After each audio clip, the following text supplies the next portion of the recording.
Bismillahirrahmanirrahim. Assalamualaikum warahmatullahi wabarakatuh. Innal hamdalillah nahmaduhu wa nasta'inuhu wa nastahdihi wa nastaghfiruh wa na'udzu bihi min shururi anfusina wa sayyiati a'malina. May yahdihillahu fala mudilla lahu wa may yudlil fala hadiya lahu. أشهد أن لا إله إلا الله وحده لا شريك له وأشهد أن سيدنا ونبينا محمدا عبده ورسوله من لا نبي بعده. اللهم صل وسلم على سيدنا محمد مفتاح باب رحمة الله عدد ما في علم الله صلاة وسلاما دائمين بدوام ملك الله وعلى آله وصحبه. اللهم رب اشرح لي صدري ويسر لي أمري واحلل عقدة من لساني يفقه قولي. سبحانك لا علم لنا إلا ما علمتنا إنك أنت العليم الحكيم. اللهم ارزقنا فهم النبيين وحفظ المرسلين وإلهام الملائكة المقربين. اللهم أغننا بالعلم وزينا بالحلم وأكرمنا بالتقوى وجملنا بالعافية. لا حول ولا قوة إلا بالله العلي العظيم. والحمد لله رب العالمين. نوينا التعلم والتعليم والتذكر والتذكير والنفع والانتفاع والإفادة والاستفادة والحث على التمسك بكتاب الله تعالى وسنة رسوله والدعاء إلى الهدى والدلالة على الخير ابتغاء وجه الله ومرضاته وقربه وثوابه سبحانه وتعالى. على هذه النية وعلى كل نية صالحة وإلى حضرة النبي المصطفى محمد صلى الله عليه وسلم بسر الفاتحة. أعوذ بالله من الشيطان الرجيم. بسم الله الرحمن الرحيم. الحمد لله رب العالمين الرحمن الرحيم مالك يوم الدين. إياك نعبد وإياك نستعين صراط المستقيم صراط الذين أنعمت عليهم غير المغضوب عليهم ولا الضالين آمين.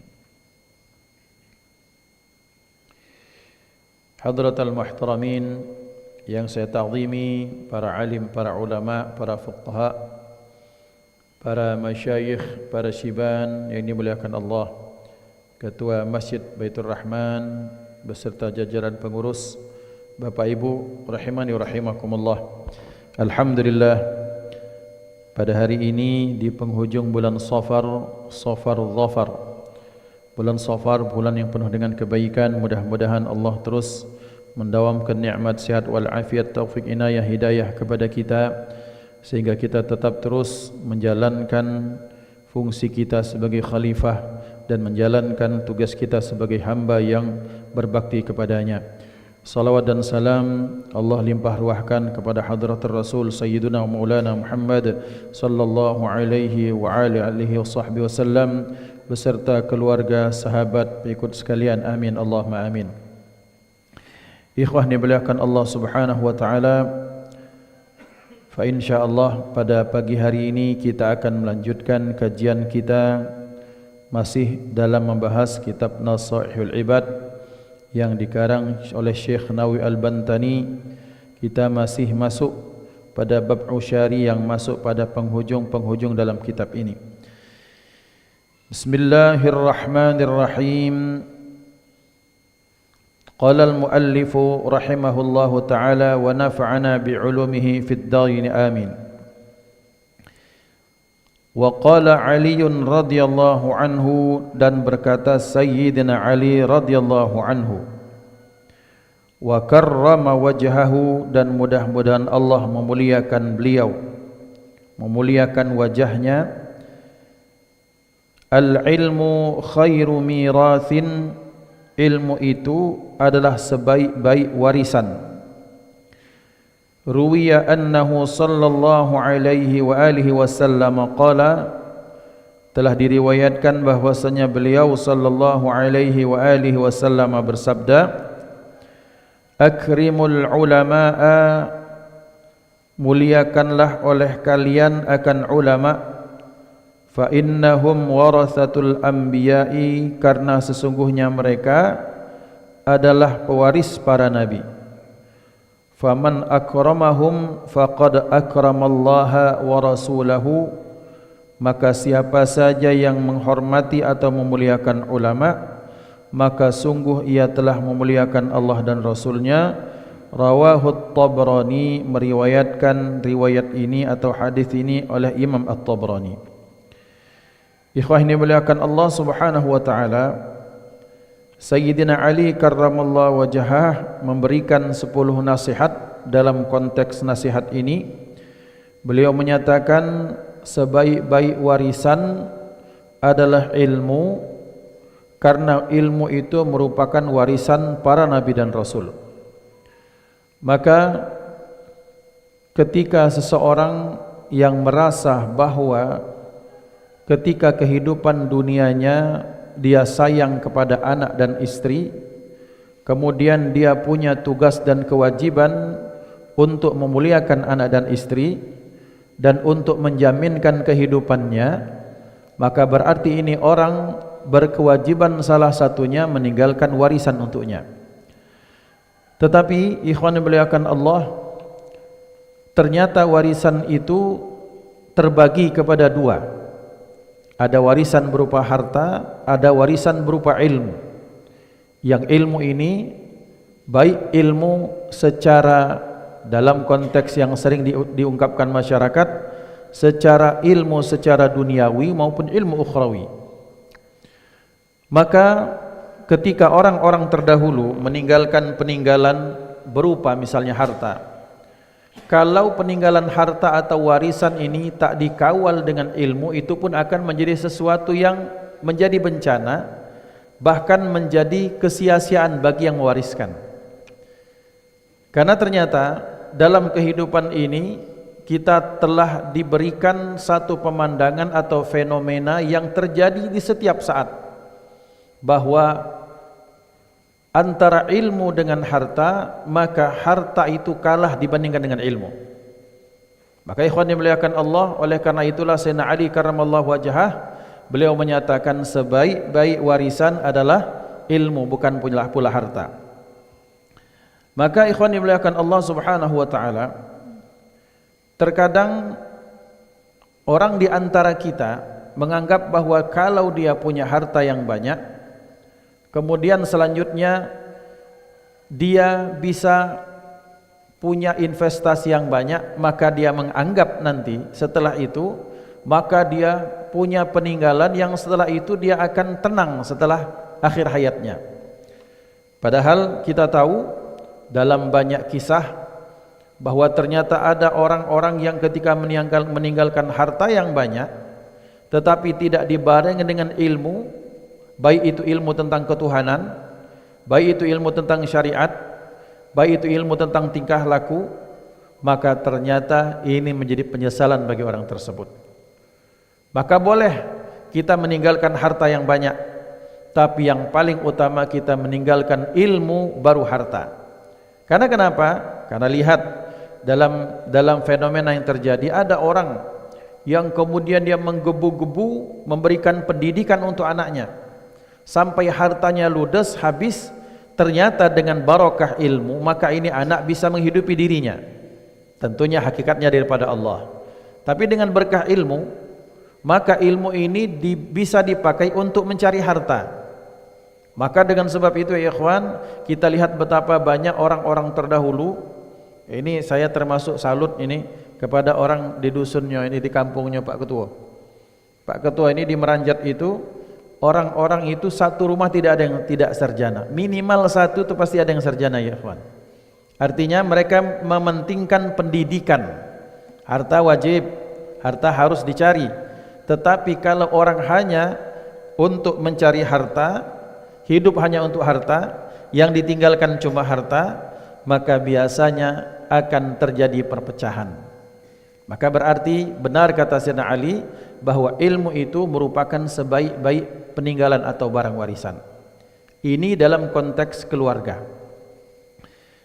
Dalam konteks negara, maka kita lihat ternyata warisan yang paling berharga bagi negara itu berupa ulama atau ilmu atau generasi yang mereka menuntut ilmu.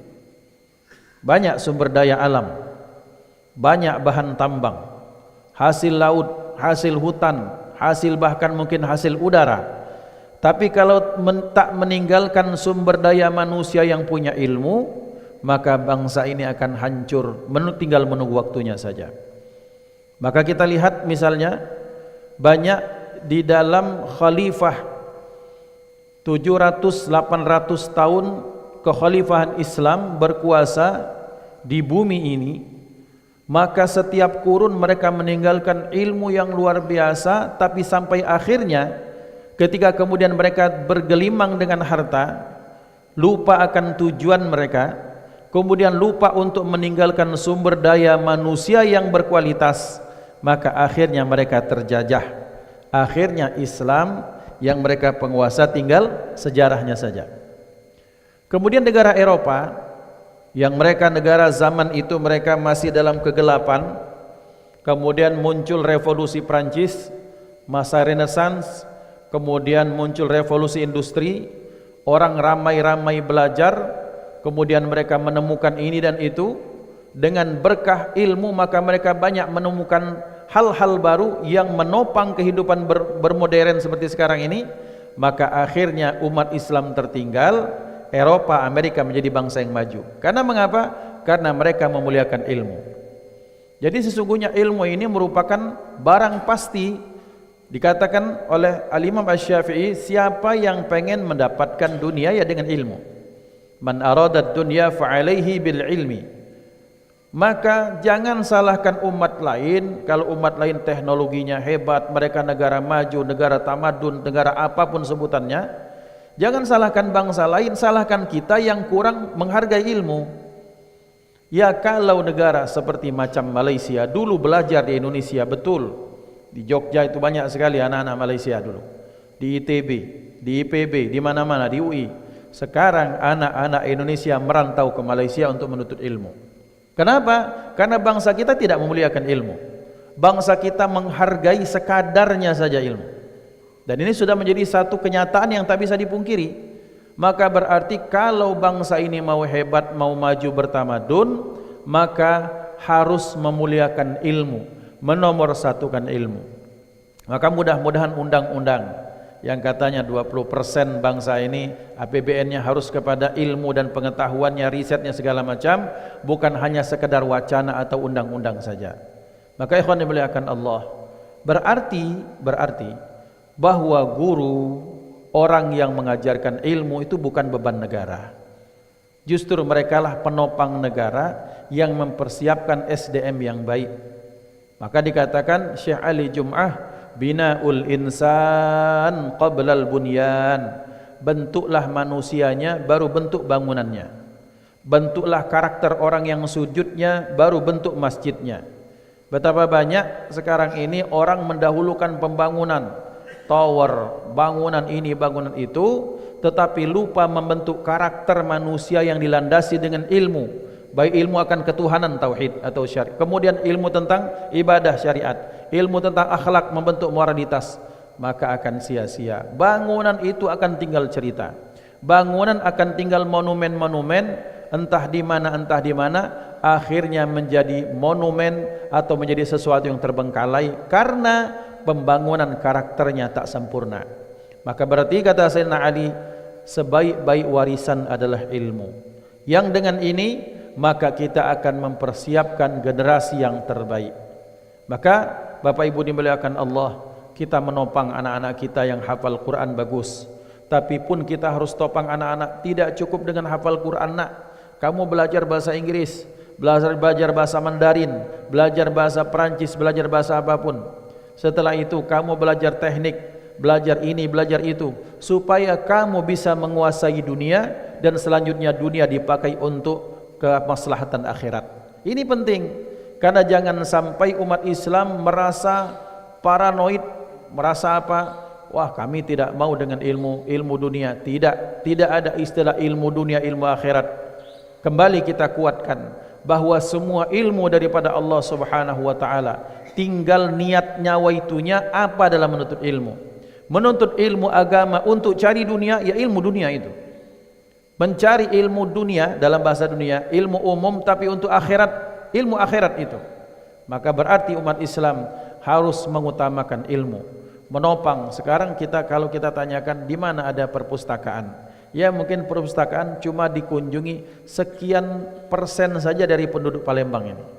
Mungkin kalau kita buka HP, mungkin sedikit yang kita pakai misalnya untuk mencari informasi. Selebihnya hanya untuk entertain saja, untuk hiburan-hiburan kosong belaka. Maka berarti dikatakan Sayyidina Ali, pengen mencari warisan yang banyak, maka siapkan ilmu. Topang anak-anak kita untuk belajar. Kemudian kita pun harus tetap terus belajar, sehingga dengan itu maka kita meninggalkan warisan yang terbaik. Bangsa ini telah ditinggalkan oleh pendahulu kita. Tinggal kita, apa yang akan kita berikan kepada anak cucu kita kelak tergantung bagaimana sudut pandang kita terhadap ilmu. Kalau gaji gurunya kecil, sekolahnya banyak, gurunya kecil, atau sekolah-sekolah boarding atau Islam terpadu misalnya, tak saya sebutkan, terjadi bayarannya mahal, gaji gurunya ustaznya tetap kecil, jangan harap akan ada kesejahteraan di bangsa ini. Karena keberkahan itu ketika seseorang itu memuliakan ilmu dan memuliakan orang yang membawa ilmu tersebut. Ini sudah merupakan pesan Rasulullah sallallahu alaihi wasallam. Kemudian selanjutnya beliau menyatakan wal adabu khairu hirfatin ay maksabin, dan adab itu sebaik-baik hirfah, sebaik-baik profesi itu adalah adab. Sebaik-baik profesi, sesuatu yang menghasilkan itu adalah adab.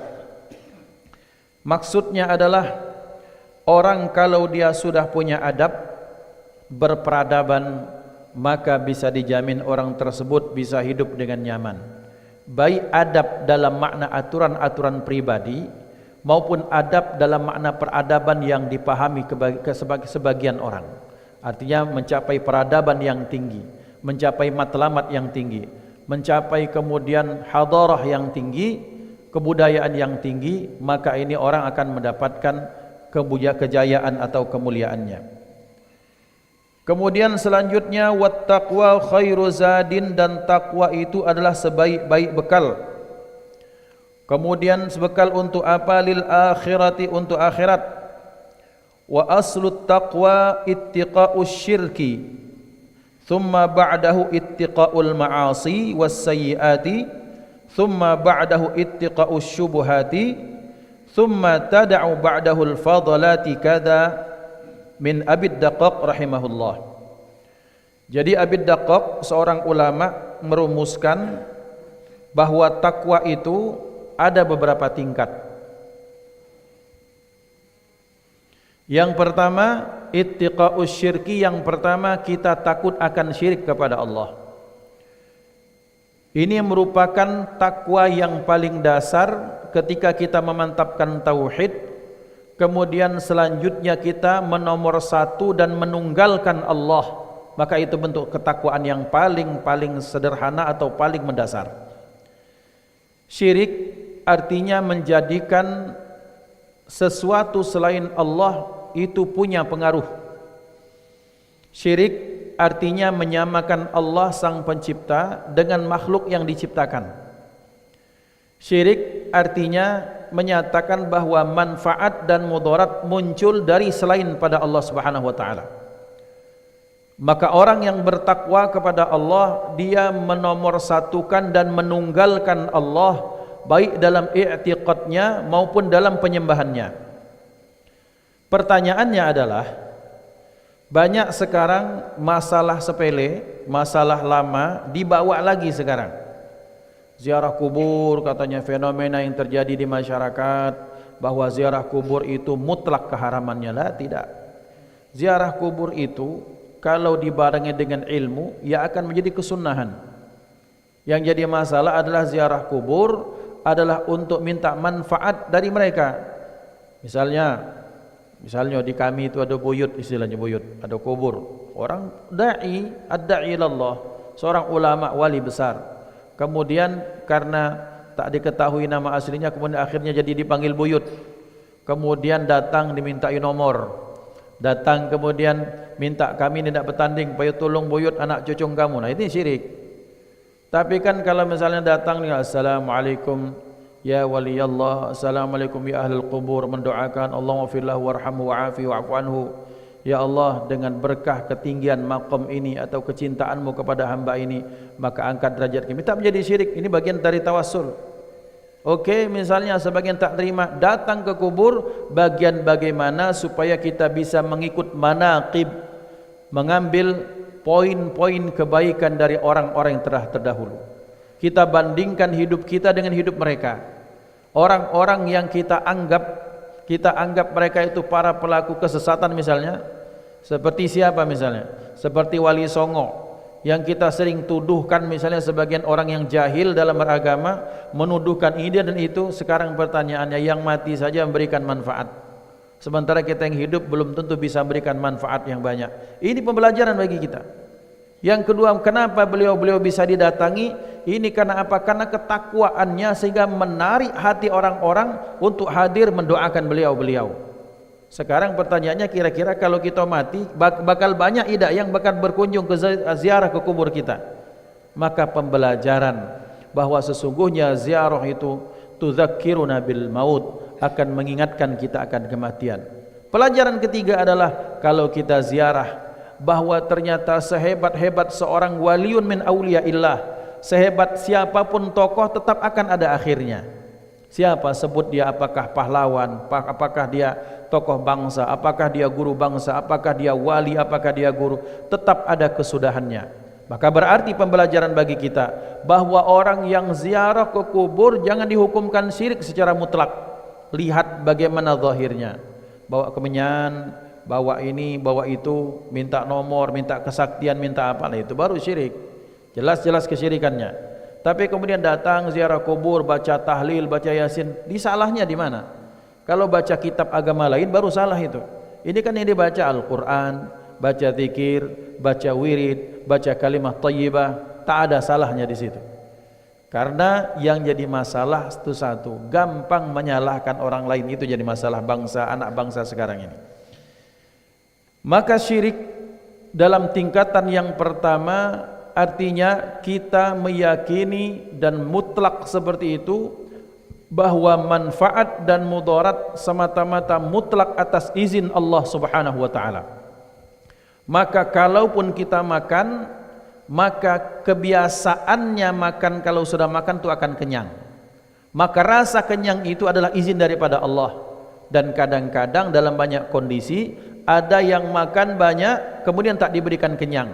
Maka hukum adat kebiasaannya, kalau orang makan itu biasanya kenyang, itu atas izin Allah. Api, kebiasaan api itu panas, tapi kebiasaan api yang panas kemudian Allah berikan anomali.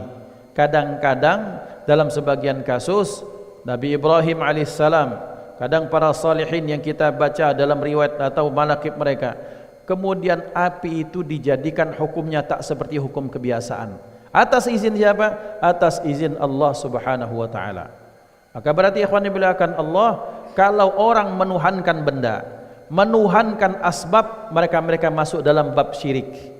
Maka tetap kita menyatakan apa yang semuanya datang atas izin Allah. Tinggal pertanyaannya, izin Allah ini apakah dalam rangka Allah suka atau senang, ataukah sebaliknya? Ada orang, Ustaz, dia jauh daripada Allah, dia lalai, tak sholat dia, bahkan identik memusuhi Islam, syariat Islam, tapi diberikan sehat, diberikan uang yang banyak, segala macam. Apakah Allah izinkan? Allah izinkan. Tapi dasarnya apakah Allah cinta? Tidak. Sanastadrijuhum, kata Allah, kami berikan istidraj kepada mereka, nanti kelak mereka akan merasakan dampak dari istidraj mereka itu tanpa mereka sadari sama sekali. Dan mereka sadar kapan? Kelak di akhirat baru mereka mendapatkan balasan yang adil daripada Allah Subhanahu wa taala. Yang kedua, setelah menghindarkan syirik, tingkatan takwa kata Ibnu Daqqaq adalah ittiqaul ma'asi, kita takut terhadap maksiat. Dan penopang takut akan maksiat ini selain iman, yang memang iman itu merupakan pondasi dasarnya, maka bisa dikuatkan dengan rasa malu. Maka dinyatakan oleh hadis Rasulullah sallallahu alaihi wasallam, beliau menyatakan, al-haya'u la ya'ti illa bi khairin, bahwa rasa malu itu dia tidak akan ada sesuatu yang dibawanya kecuali kebaikan-kebaikan.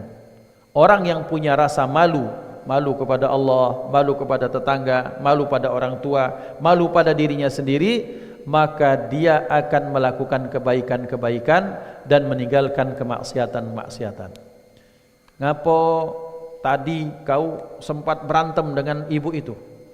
Dia tuh terus nyenyes ngomongnya kau. Tapi ngapo kau diam be? Aku nak ngomong, nak balas tapi malu. Malu sama siapa? Malu sama anak, malu sama laki, malu sama cucung, malu sama diri dewek lah tua, dan malu kepada Allah. Maka diamnya seseorang ketika marah yang didorong oleh malu, itulah malu yang sesungguhnya. Maka al-haya'u la ya'ti illa bi khairin, rasa malu itu yang dihasilkan cuma satu, yaitu kebaikan. Termasuk bentuk kebaikan itu adalah ketika seorang meninggalkan kemaksiatan, itu merupakan bentuk kebaikan. Mau maksiat, aduh malu sama Allah. Mau maksiat, malu kaget dipamerkan di akhirat. Mau maksiat, malu kaget ketahuan sama masyarakat, di mana ditaruh mukaku misalnya. Maka ini meninggalkan apa? Ittiqaul ma'asi, bagian dari ketakwaan dalam grade yang kedua. Kemudian yang ketiga, ittiqaus syubuhati. Yang ketiga, meninggalkan yang syubuhat. Dan ini namanya, level ini masuk pada level wara'. Meninggalkan yang syubuhat, apalagi yang haram, ini masuk level wara'. Jadi pertama tadi meninggalkan syirik, yang kedua meninggalkan maksiat oleh seluruh anggota tubuh maupun oleh hati atau pikiran, yang ketiga meninggalkan yang syubuhat, yang remang-remang. Kemudian yang keempat, ittiqaul tada'ul fadalat. Tada'ul fadalat artinya kita meninggalkan hal-hal yang halal yang sifatnya berlebihan. Jadi misalnya kalau makan itu hukumnya halal berlebihan, maka dia tinggalkan. Kemudian minum berlebihan, dia tinggalkan. Kemudian misalnya tidur berlebihan, dia tinggalkan. Meninggalkan perkara yang mubah secara berlebihan, itu adalah bentuk ketakwaan seorang kepada Allah Subhanahu wa ta'ala. Maka takwa itu dikatakan Sayyidina Ali sebaik-baik bekal seorang untuk menuju akhirat. Maka ikhwan yang dimuliakan Allah Subhanahu wa ta'ala, wa tazawwadu fa inna khairaz zadit taqwa. Kita cari bekal yang 4 tadi, dan itu merupakan sebaik-baik bekal menghadap Allah Subhanahu wa ta'ala.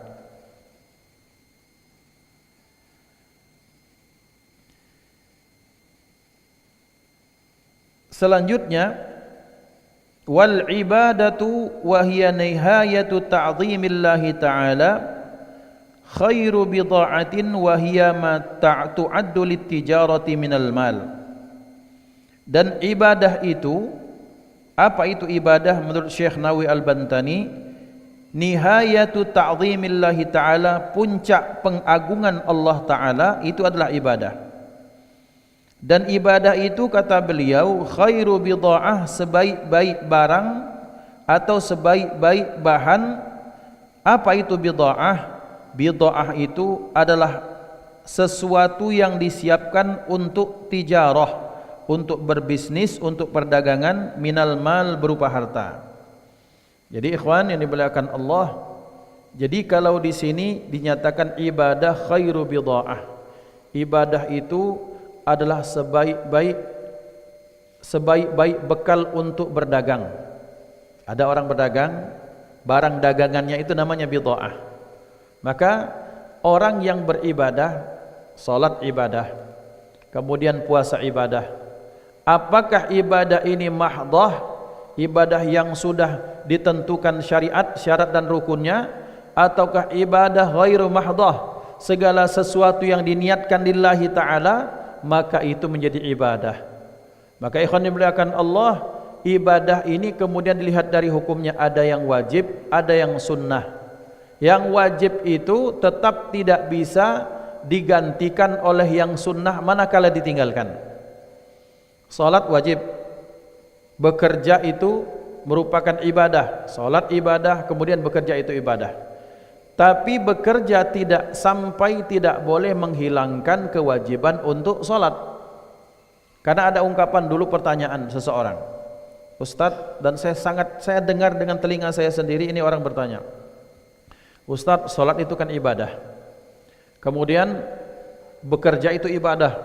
Saya ini Ustadz kerjanya workaholic katanya, pagi siang malam saya kerja, bahkan orang banyak yang tak kerja, saya tetap kerja katanya walau hari libur. Berarti saya sudah gak apa-apa Kak Ustadz, karena walaupun saya tak sholat tapi saya kerjanya itu serius sekali. Maka ikhwan yang dimuliakan Allah, ini namanya mengakal-akali hukum. Karena kenapa? Karena ibadah itu bekerja merupakan ibadah ghairu mahdah, sementara sholat merupakan ibadah yang tertentu syarat rukunnya dan hukumnya. Maka berarti ibadah yang wajib tidak bisa diangkat dengan ibadah yang sunnah. Contoh ada orang berikutnya, contoh ada satu kasus yang terjadi pada masa Sayyidina Umar bin Khattab. Ada seorang anak tahajudnya Masya Allah dari mungkin jam 1 sampai jam 4. Kemudian kelelahan dia. Ketika dia kelelahan, kemudian tertidur. Ternyata tertidurnya kemudian tak ikut sholat subuh.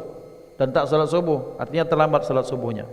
Di absen Sayyidina Umar itu datang ke rumahnya. Ditanya ada ibunya, wahai ibu, mana anakmu, kenapa tak sholat subuh? Wahai Sayyidina Umar, wahai Amirul Mukminin, tadi malam anak kami ini dia ibadah tahajud sampai menjelang subuh kecapean, kemudian sholat subuhnya akhirnya dia terlambat. Kata Sayyidina Umar, maka yang subuh 2 rakaat itu tak bisa digantikan dengan tahajudnya yang sepanjang malam itu. Artinya kita tetap harus melihat yang wajib tetap tidak bisa digantikan dengan yang sunnah-sunnah. Fungsi yang sunnah cuma sekadar menambal saja.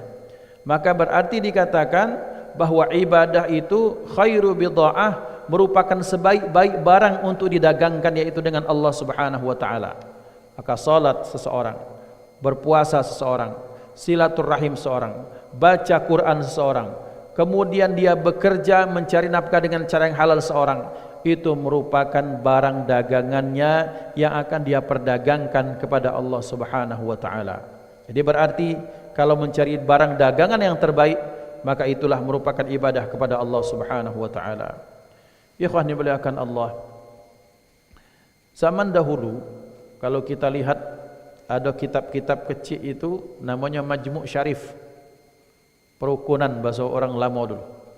Kitab ini biasanya kalau sudah malam Jumat, orang-orang tua kita dulu, mungkin orang tua kita, buyut-buyut kita, itu Majmu' Syarif itu satu malam Jumat tuh hatam mereka setengah kitab itu. Entah dari Kahfinya, Yasinnya, Ad-Dukhannya, Waqiah, Ar-Rahman, surat-surat yang lain, Al-Muzammilnya. Selesai, lanjut doa Sayyidina Ukasyah, doa Nur Nubuwah segala macam, dibaca semua oleh mereka.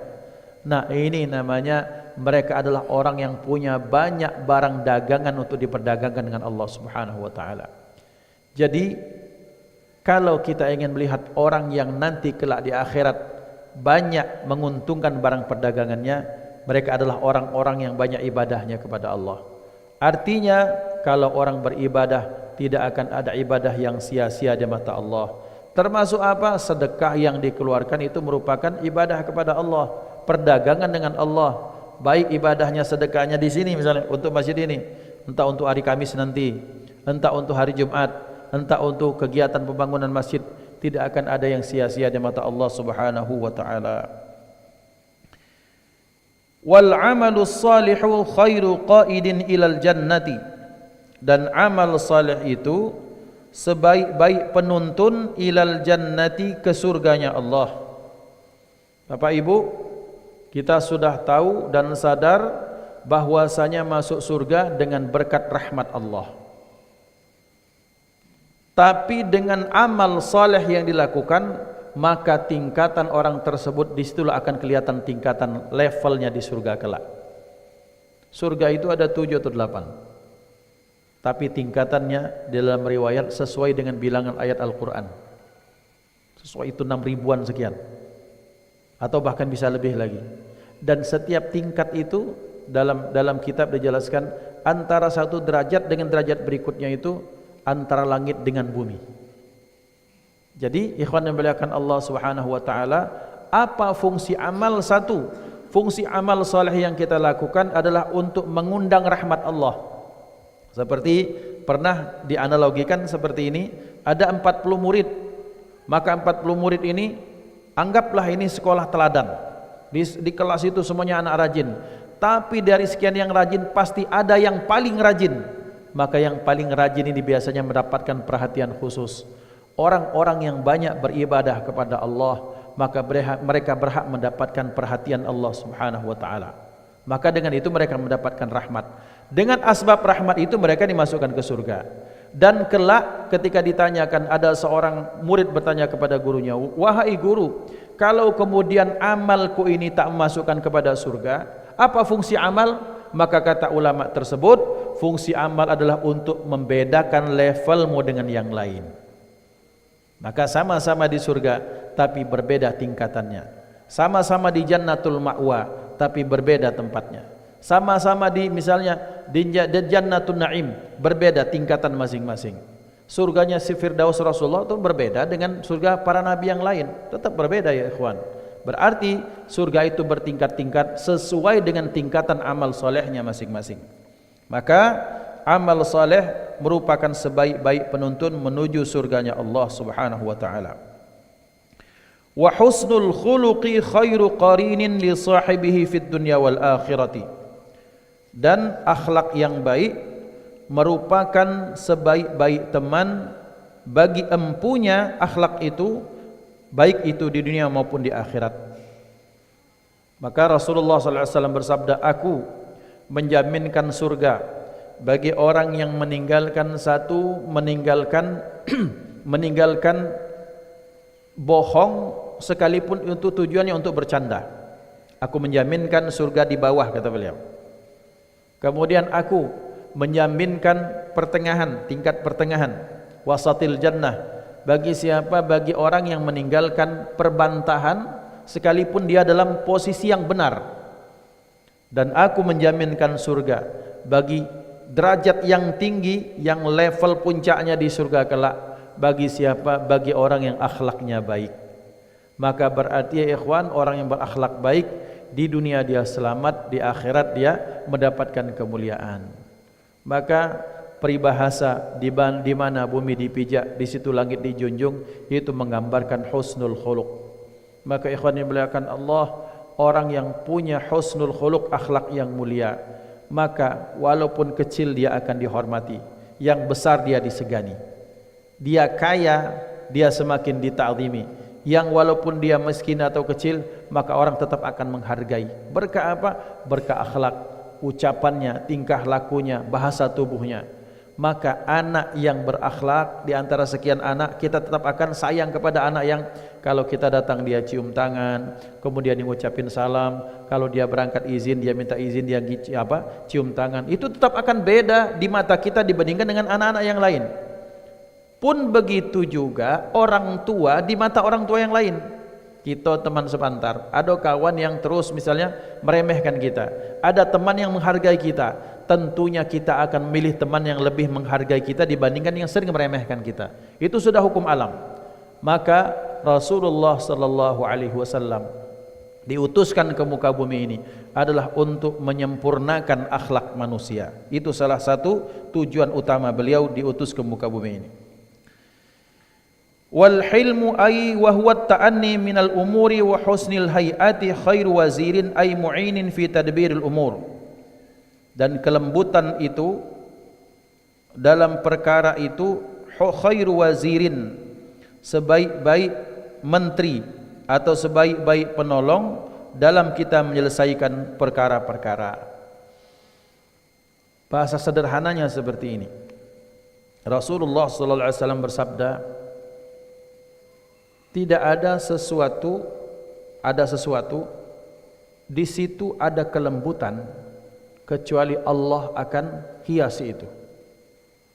Dan tidak ada sesuatu yang di situ ada kasar, keras kecuali Allah akan hinakan itu. Orang tentunya tabiat, kalau kita ngomong bersikap lembut, berlaku lembut, maka orang berlaku lembut itu pasti akan apa? Akan masuk dalam hati kita. Cerita Sayyidina Ka'ab bin Malik radhiyallahu anhu yang kita ceritakan pada pembahasan yang lalu. Ketika beliau 3 orang ini, Ka'ab bin Malik, Murarah bin Rabi', Hilal bin Umayyah, ini tak ikut perang Tabuk. Maka 1 bulan itu mereka kan disanksi secara sosial. Kemudian sehingga mereka sangat butuh dengan teman. Ketika satu saat kemudian datang ayat yang menyatakan pembebasan mereka dari sanksi sosial ini, ada seorang sahabat yang ngucapin, "Woi dulurku selamat, akhirnya sanksimu dicabut oleh Allah, kau dibebaskan." Katanya, "Wallahil azim," katanya bersumpah, itu orang itu betul-betul setelah hari ini ku cintai, ku sayangi dengan sepenuh hati. Ngapo punya kelembutan, punya akhlak, punya kebaikan. Maka orang yang berlaku lemah lembut, maka orang ini akan mendapatkan kebaikan. Ucapan lemah lembut akan masuk ke dalam hati. Kemudian tingkah laku yang lemah lembut pun akan menjadi hal yang menyenangkan bagi siapapun yang melihatnya. Maka ini husnul tadbir. Selanjutnya, wal qana'atu ay ridha bil qismati khairu ghinan. Dan kekayaan yang terbaik itu adalah qanaah, merasa cukup. Sudah sangat sering kita bahas. Kemudian wat taufiq lit taati wa fit taati khairu aunin lil umur. Dan taufik itu baik untuk ketaatan atau dalam ketaatan sebaik-baik penolong. Ikhwan yang dimuliakan Allah, apa itu taufik? Taufik itu segala sesuatu yang ada pada kita Allah arahkan, mudahkan sehingga pada puncaknya kita melakukan kebaikan, itu namanya taufik. Jadi taufik itu ketika Allah memberikan segala sarana prasarana, Allah mudahkan kita untuk melakukan ketaatan, itu namanya taufik. Pengen ngaji, disediakan guru. Pengen pengajian, tiap hari di masjid ini ada pengajian, itu namanya taufik daripada Allah. Pengen ngaji, pengen belajar apa, ternyata ustadznya ada ngajar dengan bidangnya masing-masing, itu taufik ya ikhwan. Tinggal kita tergerak tidak untuk melakukan kebaikan. Ketika kita hadir pada pengajian tersebut, badan sehat, kaki sehat, kendaraan ada, tak hujan, pengajiannya ada, ustadznya ada, tempatnya kemudian nyaman seperti ini, itu taufik daripada Allah Subhanahu wa taala. Dan orang kalau sudah mendapatkan taufik, maka dia mendapatkan bantuan yang luar biasa daripada Allah Subhanahu wa taala. Karena betapa banyak ada orang pengen ngaji, kakinya sakit. Pengen berangkat haji, duit tak kate. Pengen umrah, belum ada rezekinya. Pengen anaknya ke pesantren, bahkan untuk makan pun susah. Maka syukuri nikmat amal soleh yang kita lakukan, karena ini merupakan bentuk sayang, kasih sayang Allah Subhanahu wa taala kepada kita. Dan yang terakhir, wal mautu khairu muaddibin ay muallimin li mahasinil akhlaq. Dan mati itu merupakan sebaik-baik pembentuk karakter. Mati itu sebaik-baik orang atau sesuatu yang mengajarkan adab kepada kita, yaitu guru untuk kita memperbagus akhlak kita di depan Allah maupun di depan manusia. Maka ikhwan dimuliakan Allah, kalau sudah teringat mati, ini minta suratul Fatihah secara khusus untuk Ananda Zikri ya, Ananda Hafiz Az-Zikra, yang ini anak Azka ya, Azka Az-Zikra. Beliau ini juara 1 hifdzul Quran 1 juz tahun kemarin Sumsel dan tahun ini. Dan kita rencanakan akan berangkat bulan 10 ini ke Kendari ikut seleksi tilawatil Quran nasional. Dan ternyata qadarullah, Allah lebih sayang, kemarin ia meninggal pada pukul 7. Ini anak binaan dari LPTK Sumatera Selatan di Kemudrik dan tim. Dan ini anak Masya Allah akhlaknya baik, ngajinya luar biasa bagus, sampai dia juara 1 harapan tingkat nasional tahun kemarin di Kalimantan kemarin. Maka kita doakan ini anak menjadi qurratu ayun bagi orang tuanya, jadi ahli surga dan dibangkitkan bersama ahlul Quran. Al-Fatihah. A'udzubillahi minasyaitonir rajim. Bismillahirrahmanirrahim. Alhamdulillahirabbil alamin arrahmanirrahim maliki yaumiddin. Iyyaka na'budu wa iyyaka nasta'in. Shiratal mustaqim. Shiratal ladzina an'amta 'alaihim ghairil maghdubi 'alaihim. Ikhwan yang dimuliakan Allah, ini anak Masya Allah terakhir kemarin di awal bulan ini, itu terakhir TC secara langsung live itu Kami mengadakan TC, salah satunya pesertanya ini anak, Masya Allah penampilan luar biasa, menyenangkan anaknya. Menjadi pengingat bagi saya, Allah yang kecil dipanggil Allah, yang besar dipanggil Allah, yang tua dipanggil oleh Allah Subhanahu wa taala. Maka berarti tetap menjadi pengingat kepada kita betul sabda Rasulullah yang memang mati itu pengingat kita. Ahlul Quran dipanggil Allah, ahli dunia pun dipanggil Allah. Yang gila jabatan tetap mati, yang menghindari dari jabatan tetap mati. Berarti tinggal bagaimana ternyata kalau sudah di depan kematian kita semua adalah sama. Tinggal ketika makhluk yang bernama maut ini yang menjadi penentu ini ketika dia datang, apakah kita menyambutnya dalam kebaikan ketaatan ataukah kita menyambutnya dalam kemaksiatan? Maka tentunya kita berharap bahwa Allah mematikan kita dalam ketaatan kepada Allah dalam husnul khatimah. Amin Allahumma amin. Berarti kalau sudah teringat akan mati, oh kalau saya hidup ini ngomong basing-basing, bakal ada yang tersinggung, akan jadi penghambat ketika di alam barzakh nanti. Kita akan bicaranya akan ngerem. Oh kalau ternyata kalau sudah mati ini, harta yang kuperebutkan sama fulan bin fulan ini, bahkan bedolur tu bebalah, bahkan teman dengan teman itu kemudian pecah kongsi. Kalau sudah mati ternyata tak ada gunanya, maka akan menjadi rem bagi seorang untuk kemudian hidup menjadi lebih terarah lagi. Maka ikhwan dimuliakan Allah, kita doakan guru-guru kita, orang tua kita, kerabat kita, hadai taulan, mungkin anak, cucu ataupun murid kita yang telah mendahului. Mudah-mudahan Allah merahmati beliau-beliau. Dan ketika pada puncaknya pun kita kelak ketika meninggal kita dimatikan dalam husnul khatimah. Amin Allahumma amin. Ini pesan dari Sayyidina Ali bin Abi Thalib karramallahu wajhah. Dan untuk ini maka kita hatamkan kitab Nasaihul Ibad yang dikarang oleh Syekh Nawawi Al-Bantani. Mudah-mudahan kita mendapatkan kebaikan, mendapatkan faedah, mendapatkan barakah, mendapatkan asrar dari kitab ini, dari ilmu maupun dari pengarang kitab ini. Al-Fatihah. A'udzubillahi minasyaitonir rajim. Bismillahirrahmanirrahim. Alhamdulillahirabbil alamin arrahmanir rahim maliki yaumiddin. Iyyaka na'budu wa iyyaka nasta'in. Shiratal ladzina an'amta 'alaihim ghairil maghdubi 'alaihim. Bismillahirrahmanirrahim. Alhamdulillahirabbil alamin. Allahumma shalli ala sayyidina Muhammad wa ala alihi wa ashabihi ajma'in.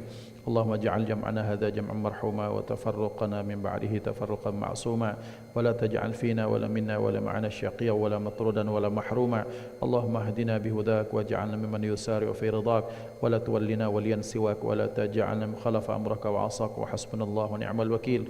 Allahumma ij'alna wa ahlana wa auladana wa dhurriyyatina wa talamidina min ahli at-taqwa wa ahli al-'ilmi wa khairil 'amal wa taj'al wa'ihim al-asyari wal jahli wa dhairu kasal.